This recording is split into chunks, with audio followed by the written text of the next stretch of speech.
Ibizo lesibongo? Mina nguGorden Ncube. Baba Ncube belilandeni lapha eTshabalala Ekiliniki. Lapha ngilanda uzothontisela abantwana.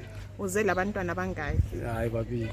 Akuvamanga ukuthi obaba behambise abantwana ukuyathontiselwa kumbe kubaby clinic. Lingatshela abanye obaba ngokuqhakatheka kweimmunization lokuphelekezela abantwana ezibhedlela omama bengekho. Immunization iqhakathekile, especially masizothola outbreak.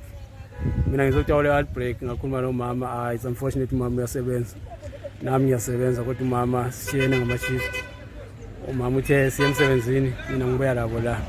So ayikuqhakathekile. Akukhathalekile ukuthi ngibani omela kube lawo. Ngibona ngani sonke nje masingadlala indima. Abantwana sibathontiselwe bahlatshwe. Ngibona ngani ngoba ngcono kakhulu. Kulithethe isikhathi esingakanani ukuthi abantwana bethontiselwe? Hayi akuthathanga isikhathi. Hayi akuthathi isikhathi. Hayi akuthathi isikhathi. Uhambe njani? Ngingasitshela ukuthi lifike kwahamba njani?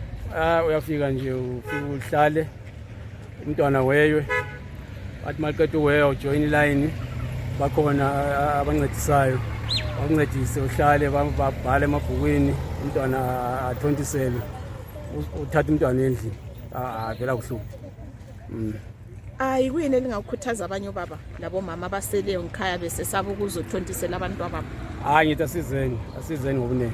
Asizeni, ngiyazi ukuthi bayahamba ngezindawo. Kodwa mina ukulinda hayi angijwayelanga ukulinda. Ngiyezothola kule impilo yomntwana iqhakathekile. Impilo yomntwana iqhakathekile ngoba iPolio phela thina siwazi ukuthi singathi umkhuhlane ongathi uhlasela umntwana noma ungaya kuyiphi umntwana uyalithola uncedo. So ukulinda mina hayi ngibona ukuthi ngilinde bezomemezela ukuthi siyahlaba, hayi mina nje ngiyezothola kule nto ethe ngiyabuya khona. Kukhona okunye lingathanda ukutsho ngohlelo lolu? Ihlelo lolu asiluthathele phezulu. Siyabonga impela abezempilakahle. Hayi asiluthathele phezulu. Akukhathalekile ukuthi umama kumbe ngubaba, ngibona ngani wonke umuntu mangayabuya singayinqoba lePolio.